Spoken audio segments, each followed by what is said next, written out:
I'm really impressed that you can give a very similar talk that's different. Like you hit the same beats, but it's. Well, no, mine's pretty much the same. Yours is much. Yeah, but it's. Yeah, mine shows. So as long as you leave me this one, you guys can do it. I'm sure it'll be alright.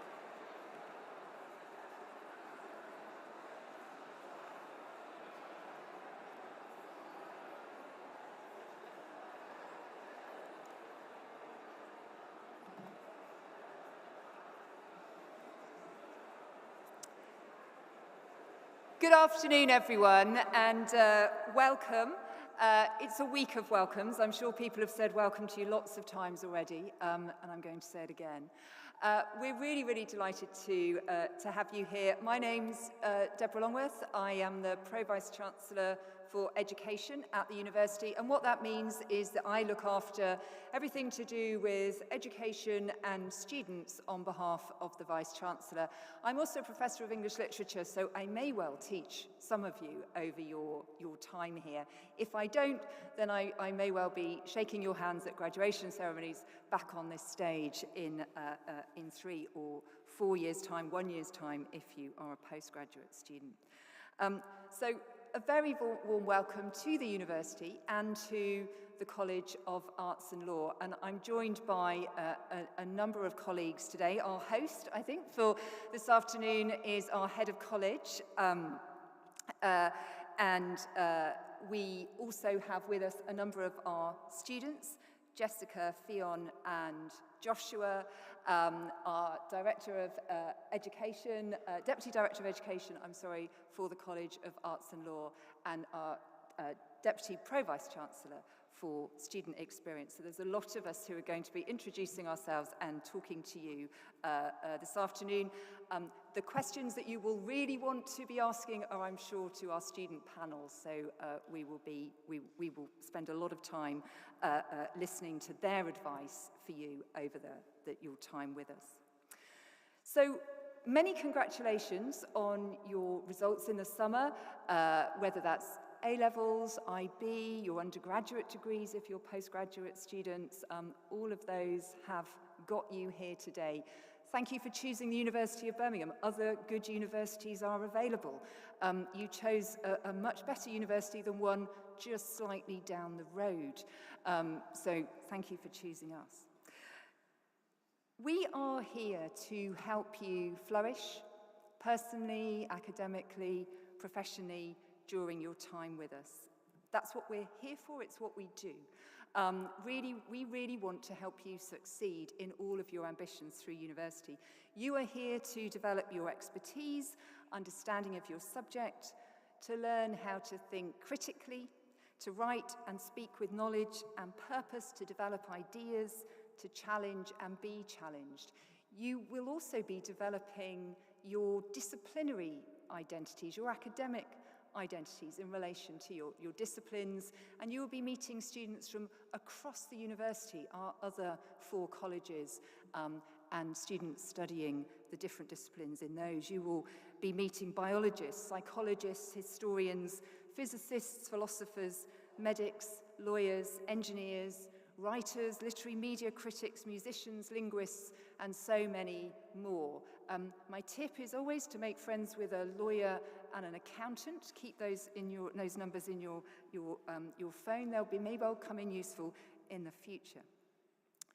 But I also wanted to say something about education at Birmingham and what we really try and promote through our education approach.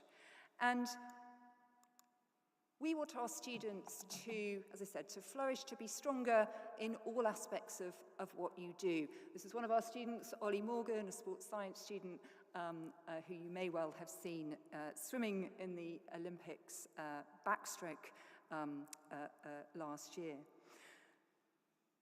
We do this through 3 main areas of focus. Intellectual curiosity, critical thinking. This is your disciplinary, your program, knowledge, understanding, expertise. But it also includes that instinct and ability to analyze deeply, to develop complex, evidence-based perspectives and arguments, to think flexibly, to solve problems in new ways, to adapt to the unexpected, to think creatively. We also want to prepare you for a future world, a world of ongoing technological advancement, AI, and sustainability challenges that are not going to go away. And also a focus on what we call practical wisdom, the ability to judge well, to apply your knowledge thoughtfully, ethically, and effectively in real-world situations. And these aren't just academic skills, they are life skills, they are career skills, they are the foundations of making a meaningful contribution in the world. Your degree is not just a certificate, and a university education is not just about the modules on your program and the exams and assessments that you take. Your education is rich with a huge number of opportunities to develop your co-curricular knowledge, to extend your program beyond just what you were taught, to develop your extracurricular breadth and wider professional and life skills. And if you engage with these opportunities, then you'll leave here not just with a degree, but with the ability to lead, to adapt, and to make a difference. So my plea to everyone is to seize every opportunity to try new things, to extend an activity that you have pursued, perhaps through school or a previous degree and are passionate about, and to take opportunities to build your professional capacities and skills. And this is absolutely the best time to do this. It's the Societies Fair today. You may well have been already. Join a society that has nothing to do with your degree and that helps you expand your horizons. You will be able to attend through the year perhaps one of our series of research lectures. We co-organise these with the Guild of Students. So the Guild is the University of Birmingham Student Union. We started this last year, and we run a programme of usually 2 talks, TED-style talks per term, where really top researchers in the university talk to students from any discipline about the research they are doing, and it's a way of you seeing the kind of work, new knowledge, new developments, new innovations that are being produced within the university. You may play sport, continue playing sport, volunteer, perform, create, experiment. This is a time for you to do this. As we move through the year and you progress through your course, there will be many opportunities to be part of workshops, leadership programs, innovation challenges, quite often working to a project set by our employer partners, volunteering schemes, and again, at different stages of your degree, they might be absolutely the right thing and most interesting thing for you to pick up. And our summer term, and I've put a slide up on this on the board, is organised exactly to help you coordinate and manage a range of those opportunities. The summer term activity programme runs for 3 weeks after the main summer assessment period, and during that you can take up academic extension opportunities, professional training, projects and skills courses, and there's also a wide sort of social programme as well, and our Campus 3K, which everyone takes part in. We also recognise and reward that activity so that you don't just get your degree certificate when you graduate. If you participate in our Birmingham Award, then you will have opportunities to record and reflect on and get advice on how to talk about in things like interviews, the skills that you develop through your wider extension activities around your course. And students get awarded the Birmingham Award with their degree certificate at graduation, and if you do some of the extension activities as part of that, then you can achieve a Birmingham Award with distinction. So the University of Birmingham is a very busy place. Our students are very busy people. This week you will be very busy. You will be registering, you will be signing up for societies, you may have taken a canal boat ride, you'll be meeting people in halls of residence or at events like this one. But within all of that busy time, I would ask you to take a moment for yourselves to pause and reflect upon what kind of student you want to be and what do you want to get out of university. Not just what grades you want, those matter, but they're not the only thing. What kind of thinker, what kind of learner do you want to be and become? What are your ambitions for university and beyond? And what steps will you plan and take to achieve them? You don't need to have all the answers now, but if you start asking those questions and come back to them, perhaps on a termly basis, if you start finding out about the advice and support available to you, and then come back to that reflection, as I said, perhaps once or twice a term, once a year, then you're already on the right track. And we do have a host of people here to support you. In terms of our community of support, we have a fantastic academic skills centre, wellbeing team. We have the community support hub just down the right-hand corridor down to the Bramall, which offers advice on things like finance and accommodation and just general orientation around campus and the university. So please do reach out when you need support for any aspect of living or academic life. And then also our careers network, who work with students from day one. If you're just sort of thinking about what you might do in the future, if you have a very clear careers plan mapped out, it doesn't matter at what stage, but they will be interested in you registering with them and learning about their support really as soon as possible. Our careers network are fantastic, and we have been nominated as the leading university for interest from graduate employers for 2 years on the trot as a result partly of the amount of work that they do with students and with employers to really help you in your next steps beyond university. So to all of you, welcome to a place where you will grow, where you will discover just how much you can do, how much you can extend your capacity, where you will meet so many people who all have in common being part of our Birmingham community, and where you really will succeed. So work hard, be curious, be kind, be wise. Thank you and welcome again. We are really delighted to have you here. I'm going to pass on to Matt Leake, DPVC Student Experience, and then we'll also hear from Helen Abbott as Head of College. Thank you.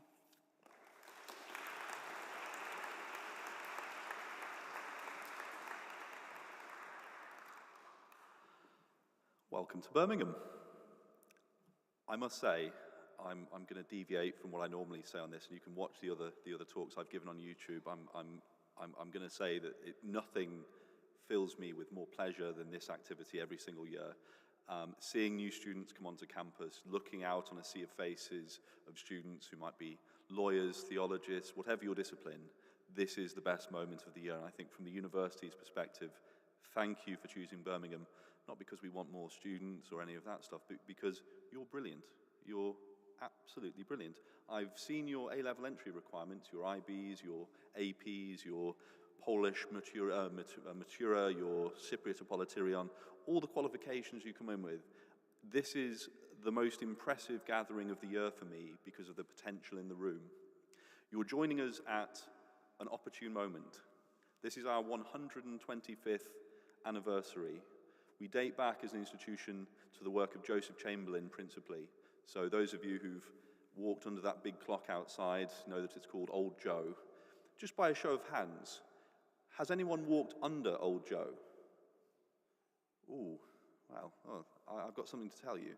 There is a legend that goes that if you do that, and you're an undergraduate or a postgraduate who's not been awarded their degree, that you will in fact fail your degree. Now I'm told that this is only if it chimes. So did it chime? Thank God for that. I'm glad for you.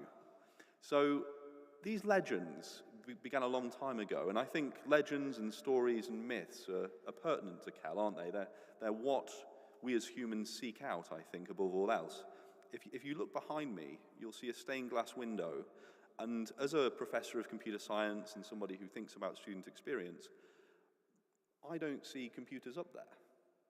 I, funny enough, don't see much modern technology. Nuclear fission isn't there, physics is. But what's really interesting, I think, is if you look right at the top and you look at the two sides of what we consider to be arts, you'll see literature and you'll see language.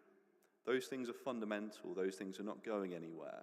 And I think as students are about to join one of the most prestigious colleges of arts in the country, I think you can feel a great swell of pride looking up and knowing that your disciplines, whether it's digital media, whether it's law, there is a lovely little records corner down here for you lawyers. Regardless of your discipline, you're part of a rich tradition that has been going, depending on who you ask, for 125 years, or Mason's College was a bit earlier, or the medical students will claim it's a bit earlier than that. But whatever your perspective, you're part of that story now. You're part of the University of Birmingham. So from me, welcome. It's a great pleasure to have you. Now, I want to give you some advice. And I thought about this long and hard, and I've thought about what would I tell an undergraduate to help them. And I like grades, I like numbers. We're all academics here. We did quite well at university. But university is not something that is done to you, right? University, more generally, is an opportunity. And many of you will be sitting there, and maybe this guy droning on, and you're kind of wanting to get outside and get to the coffee and cake that we'll have afterwards. I'm sure we're excited for that. But take this. If you take that opportunity, you will be the storytellers, the record keepers, the narrative creators of the future. You will be. I know that because we have a rich, storied history in those areas. So my advice is this. take that opportunity.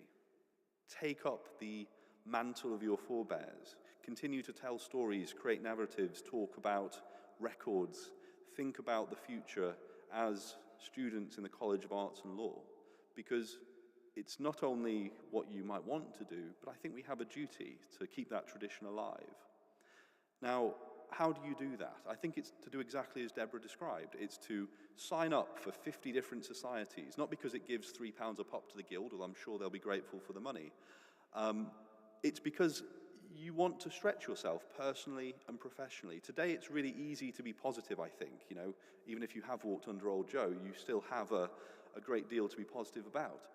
Tomorrow, I hope it's equally positive, but there will come a time in your degree where you need to demonstrate exactly the resilience that Deborah described, and it's those days that will matter.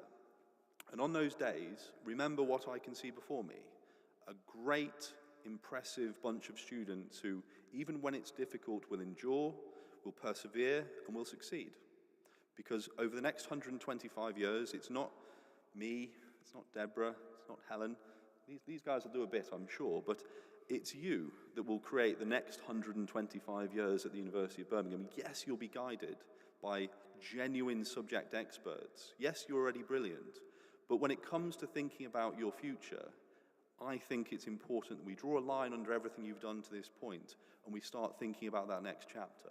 So, my advice is summarized as, do everything, right? So enjoy this week, take up every opportunity, treat university not as something that's done to you, but as an opportunity. And let me help you draw a line under everything that came before. So the last thing I'll leave you with is this. I want us to forget that you ever studied those A-levels that you have.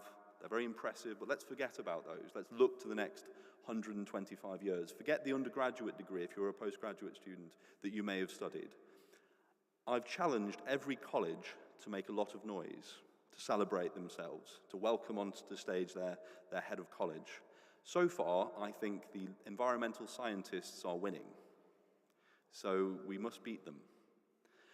What I want to do is on the count of 3, I want you to clap, cheer, make as much noise as you physically can. I happen to know that there's important meetings going on down the corridor with several senior colleagues, the Vice-Chancellor himself perhaps. So I want to annoy them. I want to disrupt those meetings to the greatest extent we can. On the count of 3, I want us to celebrate your achievements and make as much noise to disrupt those meetings as possible. And then we're done, and the next chapter will begin with your new head of college. So on 3, I want claps, cheering, and as much noise. We have to beat those evil environmental scientists. 1, 2, 3.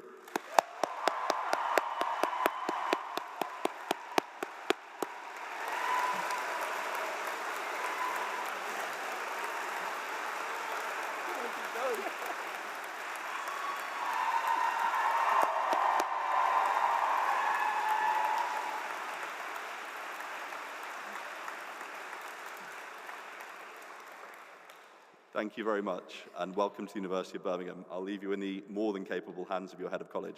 Thank you. I think that means we're winning.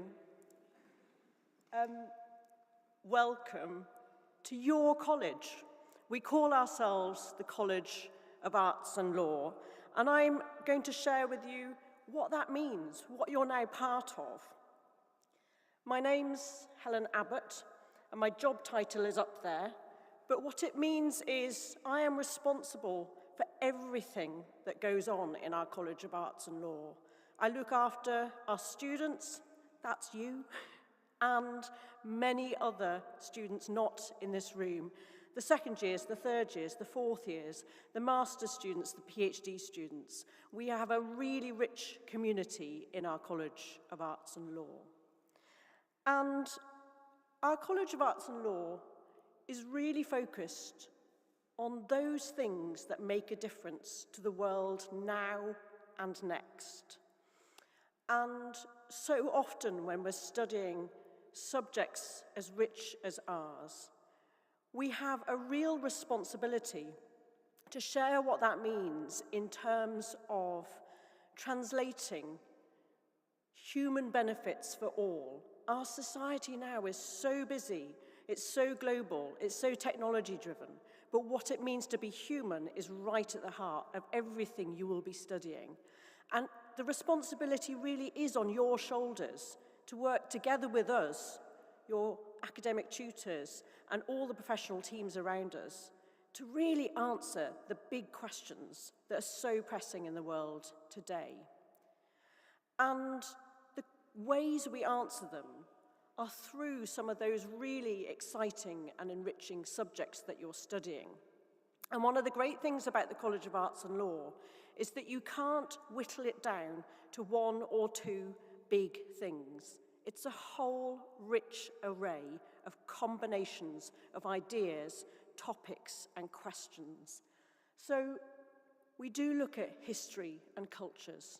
We do look at ethics and legal norms. And we do look at languages and communication, but so much more besides. And that's the really exciting and enriching part of what we do in the College of Arts and Law. So I'm really excited you're joining us in that. Because we're pretty good. Matt said it a few times. We are brilliant here at Birmingham. And we're brilliant because you're brilliant. And we're brilliant because, yes, we can count on some league table results, but we have brilliant ideas that we put into practice. That practical wisdom that you were hearing about from Deborah a moment ago, that's really what we do at Birmingham, and that's your job as you work through your studies to think how we can translate that into the world. You're doing that in a place which is full of specialists. The people who will be teaching you, Deborah's one of them, I might be one of them, but we can rattle off lists of brilliant people. They are award-winning authors. They are law commissioners. They have won prizes and honours nationally and internationally. And they have spent time really honing their craft, and they love sharing it with you.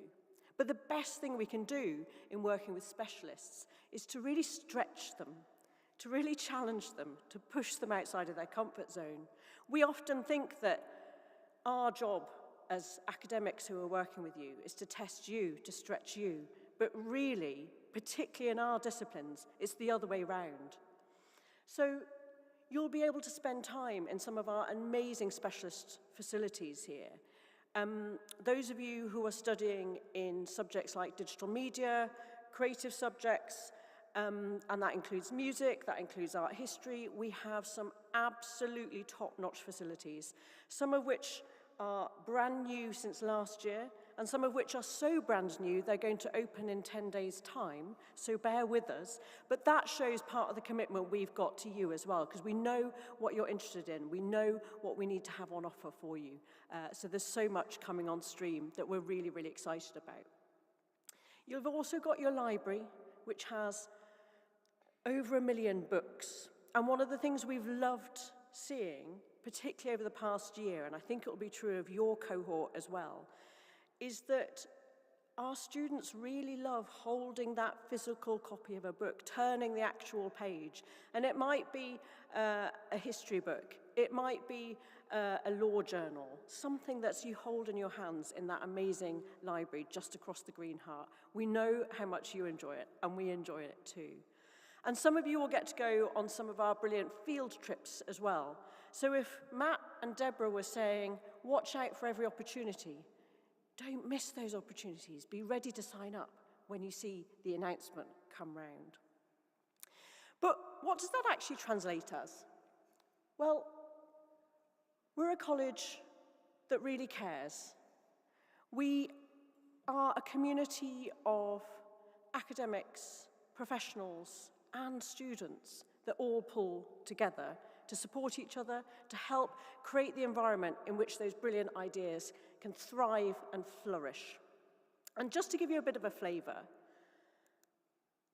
we could tell you all of the schools that make up the College of Arts and Law, but really what we're talking about here is all of the academics who work in the college. And the other part of the college is all of our professional teams who support you. And I'm just going to call out a few key names here, because these are people who, alongside the academics teaching you, that you'll get to know week in, week out. These are other colleagues in our professional teams you'll get to know. You'll get to know Sophia, you'll get to know Laura, you'll get to know Ian, you'll get to know Kayla, and you'll get to know Manira. They are supporting across student experience, across the education support teams, across the wellbeing teams, across our academic writing service, and across our careers network. Those are all areas that are there right alongside you. But the most important bit of our college is our students. And that's why also you need to remember that you are part of a university that has a phenomenal guild of students that gives you access to so many resources and so much support to connect in to that community of who we are in the College of Arts and Law. So I don't have much more to say other than I really, really, really am excited that you're here with us. And the reason I'm excited is because I know you have got that fizz and energy that has made you choose the subject that you want to study here at Birmingham. And I can't wait to hear more from you over the time you spend with us at Birmingham about what you found, the ideas that you've come up with. That's the story I can't wait to hear. So I'm going to hand over to the most important people in the room, our panelists, who will be able to set you up for all of the questions that are sitting, lurking somewhere at the back of your minds thinking, can I ask it? I'm going to hand over to my colleague Ben, the Deputy Director of Education, who you'll also get to know really well during your time here. Over to Ben. Thank you, Helen. Good afternoon, everyone. And just to reiterate, everyone else is welcome. A huge welcome from me as well. As you'll see on the screen, my name's Ben Warwick. And my disciplinary background is in law. So again, I'll be teaching many of you, I think, and in particular, if you like doing skills stuff with your law degree or human rights, I'm sure we'll get on really well. So this session is going to be a chance for you to ask us questions. We will find a way of asking, we'll gather up your questions in a second, but while we're doing that, I'm going to let my fellow panelists introduce themselves, just their name and what degree they're studying for. Hello everybody, good afternoon. I'm Jessica Harris. I'm studying History MA, which is a Master's, but I also did my undergraduate degree here, single honours for History as well. Hi everyone, I'm Fionn Williams. I'm currently in my final year of a History and Politics degree, and yeah, I'll pass on. Hi everyone, I'm Josh. I'm from Trinidad and Tobago, so I'm an international student currently studying law in my final year of the LLB program. Great, thank you guys. So you will see we magically have behind us a QR code. So this is your cue to get your phones out. You have my permission. Have a look at that QR code, take a snap of it, and you'll get a website comes up, and you're able to enter your questions to us. So give us a range of questions. What are you worried about? What do you kind of have some concerns about? What can we most help you with in this environment? And we've got some real expertise up here that we'll be able to help you out with it. While you're entering your questions, we'll start with a warm-up, okay? And I always think this is a good time to ask everyone for their top tip, right? Because everyone's been through this. A lot of us have been around here a few years. These guys, this isn't their first time here. So we want to get those top tips. I'm going to start with you guys. What is your top tip for this time of year? So my top tip is reiterating on what's been said. I think you should join societies. When I got here, I was a bit nervous to make friends. I headed over to the society fair and came across a society called Benchball, which is a sport that was new to me. I've met my closest friends that I still talk to today. So that is my top tip. My top tip is similar, and it's basically just to talk to everyone that you can. Societies are obviously a brilliant way to do this, but even just when you're at your induction sessions, when you're walking around campus, if you ever see anyone just sat on their own, maybe go over and say hi. You never know where you're going to find like your next friend for life. Definitely, and just tying all that in, I think it was also said earlier, do everything. And when I say everything, I mean quite literally everything. There's so much things going on this week. So if you've been at home or not been involved really, now is your chance to basically join as much things as possible. Go to random sessions, go to sports fair, societies fair. You might see free things given out. We all like free things, so just go out, get free things, go to the different tents. Don't be afraid to explore. The campus is huge, so go out, explore, meet people, join, and just do everything possible. Great, thanks guys. I'll give you a top tip as well. This is a bonus tip. Take your time to settle into your own rhythm, okay? Especially with some of your academic stuff. You'll find that when you're taking notes, when you're trying to kind of process the information in taught sessions, you'll need to find a new way of doing that. It won't be exactly the same as what you were doing before. So be nice and gentle with yourself. Give yourself that time to explore a few different techniques. You might want to try typing your notes. You might want to try handwriting them. You might try bullet points. You might take a lot more detail down. Experiment with those different things and be gentle with yourself as you find your feet in that, because it can take a good while to find what just works for your brain, and it definitely won't be the same as what the person next to you is doing. So that's my top tip. I'm loving your questions already. There's some really good ones. I'm probably going to stick to the more boring ones, but I'm going to put a bonus one in. We've got Ronaldo or Messi. Any football fans? Yeah. Pass over to Josh. Put me on the spot. Yeah. Ronaldo or Messi? Oh, okay, Messi. I forgot Messi. Yeah. Okay. And I know Matt is a huge football fan. So Ronaldo or Messi, Matt? Salah. Oh, controversial. Okay. This is quite a good one. How would you go about networking if you kind of don't know where to start on networking, if you don't know how to start kind of going up to people and having a conversation and getting into that groove? I think with networking, it's very, very important to attend as much events as possible. Throughout the year, there would be so many events taking place within the college, within your specific school. So talking about like law in particular, your student experience officer, she always sends out a bunch of activities happening each week. You'll also see them on your Canvas pages in particular. There's so many networking events taking place during the year. Always be the first to sign up because these spaces go by very quickly. So you'll see a lot of these events taking place. So don't be afraid to sign up. Don't be afraid to show up. You belong here. So yeah, definitely. I think Josh is 100% correct in recommending the student experience officer. That's the place to go for any kind of extracurricular activities that can do with academic as well. But for a lot of us, like we're in a new city, Birmingham's new, take the chance to maybe Google like Birmingham, say for example, I'm a history student, Birmingham history events, Birmingham history talks. There might be things that the university might not have noticed that you can then attend and really enjoy and get a lot out of. Me personally, I'm a massive LinkedIn warrior. I love my LinkedIn page. I treat it better than any social media.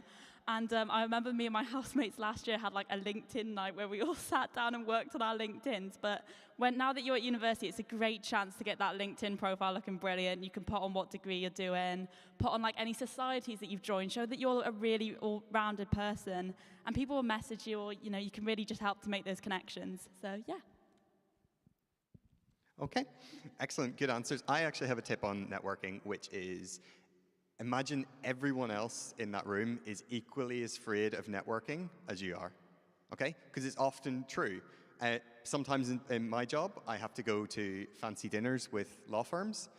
And, if it's a group of strangers, they all know each other, I think, well, why am I going up to them? They'll not want to talk to me. And the relief on their face when I go up and say, how are you doing? What are you working on at the minute? They're relieved because they just want someone to talk to as well. So don't overthink it. You're really interesting people that will have lots to contribute to those conversations. So definitely just go up, ask people how they're doing, what are they up to, if they've got any interesting projects on at the minute, and everyone will warm to you really quickly. Next question. How many hours a week on average do you spend reading? Ooh, that is tricky because I read for my course, but I also read my other stuff. So as a master's student, it's a bit different for me. I have less hours on my timetable, but I still have lots of reading to do, and I wouldn't know how many hours I read, but the way I organize it, I'm a big planner. I have like 4 different calendars, I have to-do lists, so it can look overwhelming, but there's time to read. The staff wouldn't give you reading they didn't think you wouldn't have time to do. Yeah, I think it's really difficult with degrees in this college, especially because we normally have quite limited contact hours, especially in like the more humanities things like history, because they are expecting you to do reading outside of your lectures to add into your own knowledge. I wouldn't really know how many hours I spend a week. It tends to differ. I know in my first year, I think the director of the college or something told us to try and treat uni like a 9 till 5, but I feel like we are probably all guilty of not doing that sometimes. But I'd say like per module, I'd normally spend about 2 to 3 hours a week on the reading. So yeah, that's a little bit of a guideline. Yeah, because it's College of Arts and Law, definitely all of you will have to read and start reading as soon as you can, because trust me, those reading lists pile up. I can speak particularly for law, so you will see on each of your Canvas pages, and it should be the same across all other degrees, you would have a resource list. So if you open your Canvas, there's like a link that says resource list. On your resource list would have all the readings required. So you normally do most of your readings for like seminars, for example. So you have lectures, seminars. Your seminars are where you are required to do like more of the research and preparation and reading. So just ensuring, looking, okay, when is my next seminar? When is my next lecture? What reading has been posted? Trying to do that reading. It's impossible to read every single thing. There's just not enough like hours in a day to read everything. So it's important to know which information is key, which information is essential, and exactly what points I want to take away from like the reading that you do. Okay, we're going to go for a quick fire round because you have given us so many questions. So 1 word, 1 sentence answers, okay? Right, you ready? Okay, why is this the best college? Oh, bad start. The people. Excellent. What's your favorite event organized at the university? Anything to do with a quiz. A quiz? Yeah, I love a quiz. And there's always a history round, so it's always good for me. But I think generally here, quizzes. Okay, good. Which do you prefer, lectures or seminars? Seminars, yeah, definitely more interactive. I don't know, a lecture sometimes because it's long. Favorite study space? The library, but I am one of those people that like silence, so. Okay, hardest part of your course?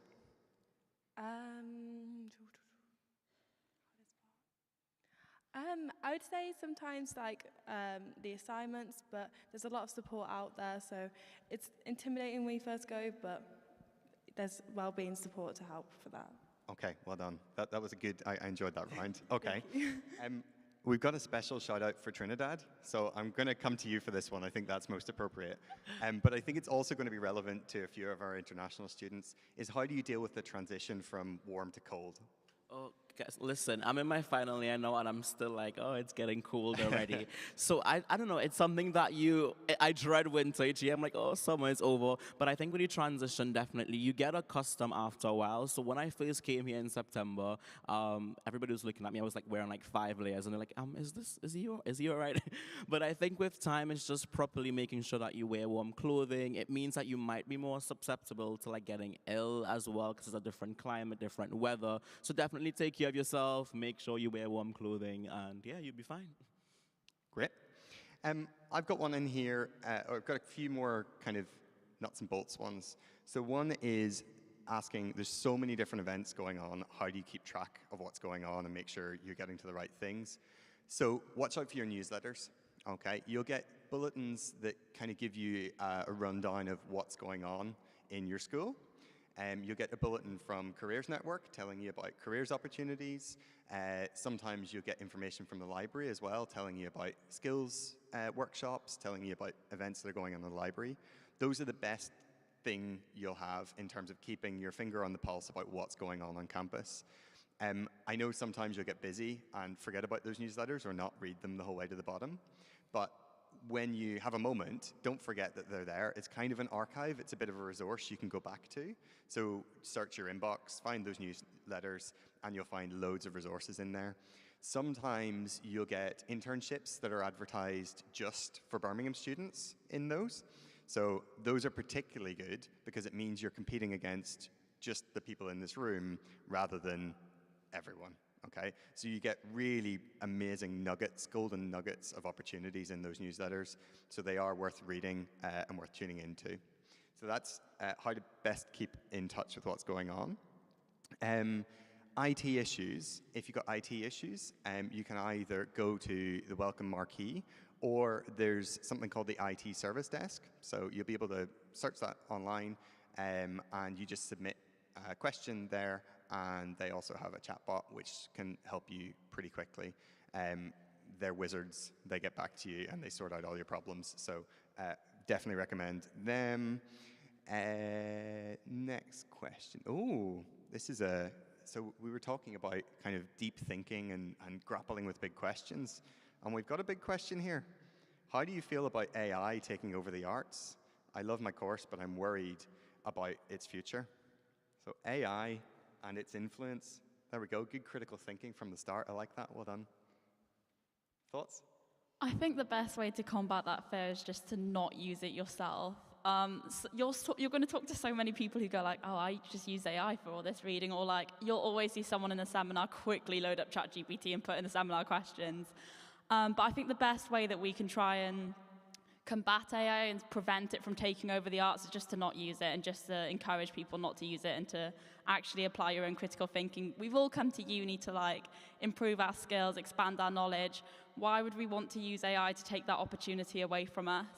We need to make sure that we're remembering why we're here, and thinking critically is such a massive part of university life. So, Fab? I may have slightly different advice, but I think it's becoming something that we can't escape. I think thinking critically is important, making sure that we keep the human aspect of art and is very, very important. But I think like even if you go on now and you type a quick Google search, you most likely the first thing that you will see is AI. So as much as you try to say, oh, like I'm not going to use it, I feel like it's become part of so many things, whether that's like advertising, whether that's like in research. So I think it's more now about how do I best use it in a way that is not harmful to like actual like art and humanities. And I think the university as well is adopting in terms of teaching students how best can you use generative AI in a way that can actually help you study. I think in some ways it's harmful, but in some ways you can use it in a smart way. So in terms of how can I use this to better help me study or to better help me organize myself instead of actually writing and doing the work for you. Just to add on that, I know library services have a Canvas course that's about AI and giving tips specifically for your course. So for history, they give tips how to help your assignments, but obviously not to use it to write it. So there's things out there to help you use it if you wish to. All really good points. I think I'd add that it's not going away. We know it's not going to go away, and we know it's going to be a part of many of our jobs, pretty much regardless of what industry you go into. So we need to get used to working with it, but not let it replace what we're doing, okay? And especially the studies you're going to be doing, they're going to be teaching you fundamental, foundational skills. And if you short-circuit those by using AI, you'll never learn those foundational skills. So while it might be a bit tempting to short-circuit and just jump into AI, actually you need to get those foundations right and then layer AI on top, okay? And that's where you're going to be really successful out in the world of work.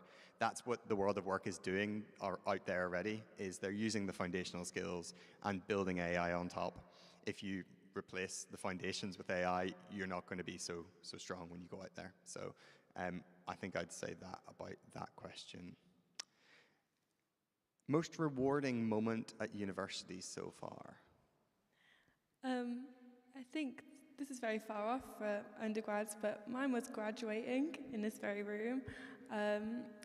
Yeah, it was really rewarding, like looking down at my parents and them smiling at me, and like seeing my friends who I've known for the past 3 years. It's nice to see everyone's work come together and everyone get their degree. There you go, that's something to look forward to, guys. Yeah, it's a bit more difficult to answer this as like a final year student, but I'd say almost working this week has been so nice, like meeting all of the freshers, getting to share my experience, working with like a great team of student experience ambassadors. It does feel like my experience can actually translate into something that's quite valuable and useful for other people to learn from, so it's been a really nice feeling this week. Yeah, definitely. I was going to say the same thing. I think the most rewarding experience is being able to do things like these. I think it's so important to get involved, sign up for things. Like I saw the ad to be a student experience ambassador, and I was like, you know what? You never know if you'll get it. So it's always important to just, throw yourself out there. And it's through those experiences that you get to meet people, that you get to network, that you get to experience new things, that you realize, hey, this is fun. Great.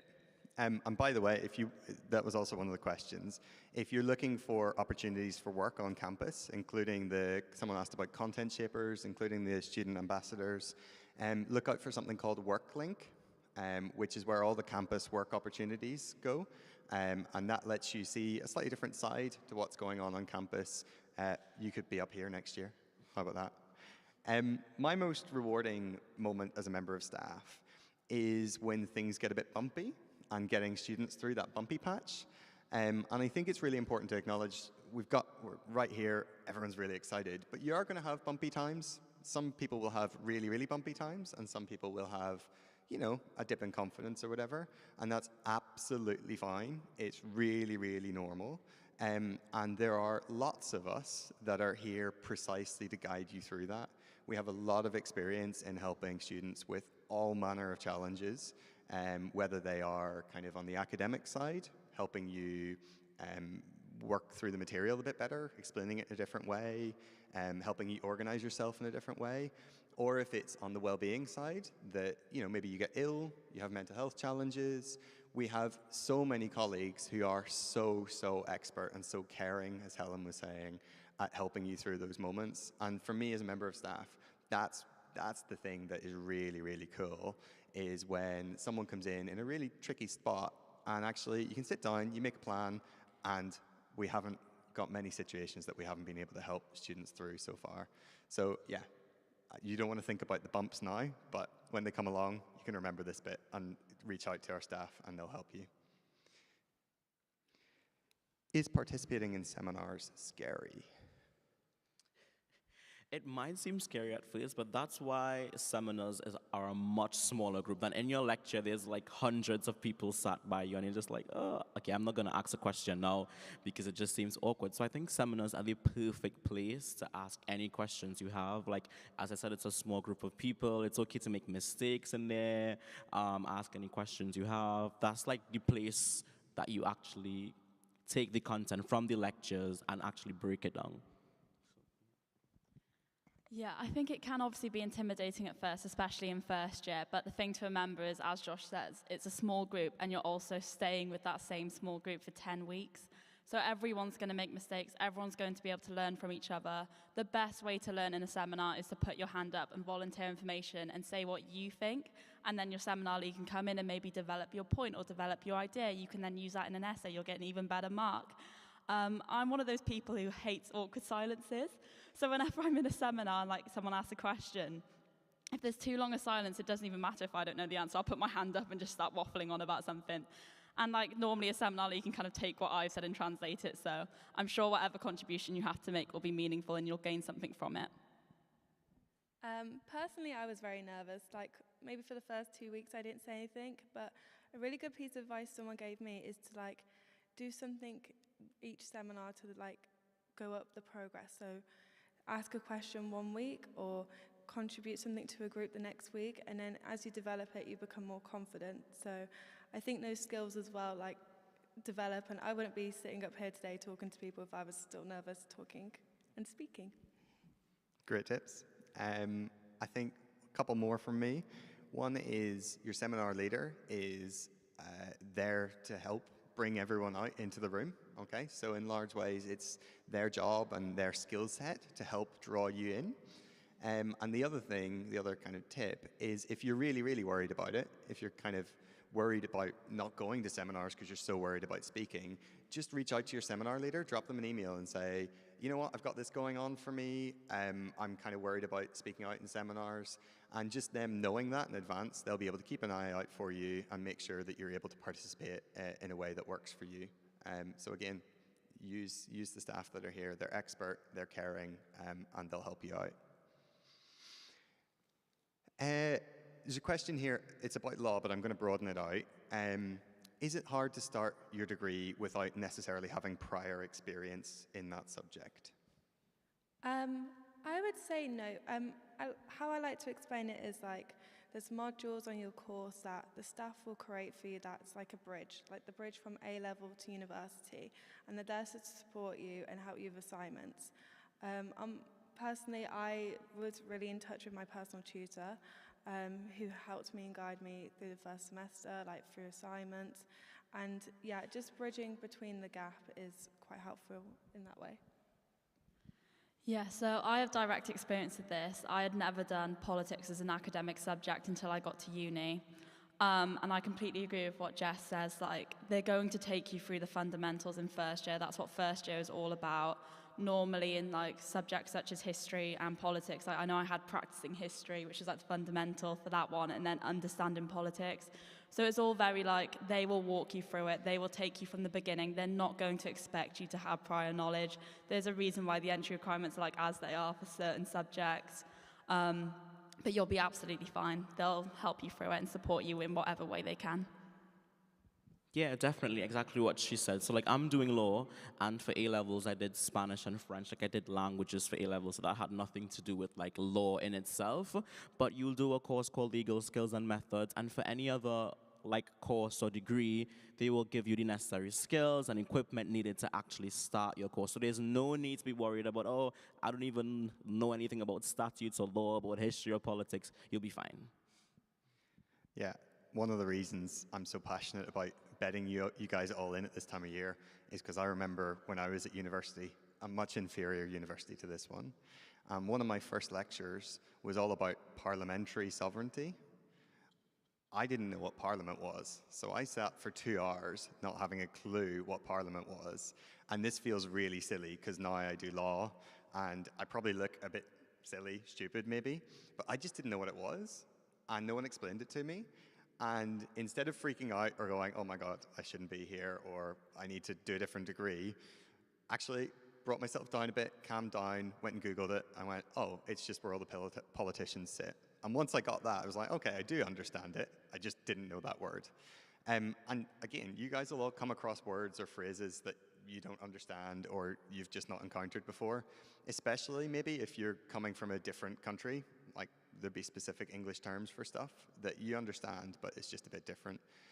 So don't freak out too much about it. We've all been there, and it turned out I wasn't too stupid, so it's okay.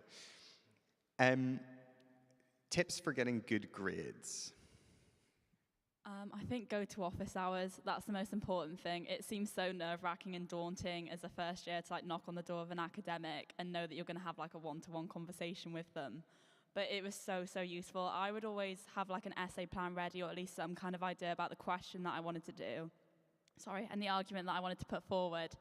But they're so approachable, and you really do get such a lot just from speaking one-on-one, and they're always so welcoming and friendly. Like, I've never had an office hours experience that I didn't walk out of and thought, that was so useful. I'm really, really glad that I went, so definitely go to those. I would say plan ahead, so if you get an essay title beforehand, or you know an exam's coming up, and as Fionn said, like, go to office hours. Also, please do not write essays in an all-nighter. Please don't do that. We talked about seminars earlier, and I would just say never miss a seminar. I think it's the most important thing you can have because it prepares you exactly with what type of assessment. So it's important to know what type of assessment you're going to have for the course, whether it's full coursework, whether it's an essay, whether it's an exam, and going to your seminars, asking your seminar lead questions, particularly about the assessment in terms of what exactly do I need, how exactly do I go about writing this essay, and then they are there to fully help and support you. So yeah, make use of your seminars and seminar leaders. Yeah, all really, really good tips. One more, I would say, partly linked to the don't do an all-nighter thing. One of the reasons it's a really bad idea to rush your essays is because these are all questions that you need to mull over. You need to have a think about them. You need to let your thoughts develop, and you can let those thoughts develop over a period of weeks. You might be out for a walk, and actually the way to attack that essay will pop into your head. But if you do it in a really short period of time, you're short-circuiting all of that mulling over time, all of that developmental space. And you can often see that in an essay. It's just a wee bit thinner. So definitely give yourself that time, do your planning, so that you've got time to mull it over. It doesn't need to be working on it solidly for that period of time. Just open up the question, do a bit of a brainstorm. You can put it away, and it'll be working away in the back of your brain quite successfully. I think, folks, that is our time up. Thank you so much for the brilliant questions. I'm sorry we didn't get to all of them. We are going to invite you in a minute. Don't move yet. In a minute, we're going to move just out the doors, out into the outdoors, and you see the brown tent where there is tea and coffee and a chance to meet people, practice your networking skills. You've got some tips now. As well as various people from your school will be there to chat to as well. But in the meantime, could we have a round of applause for our amazing panel?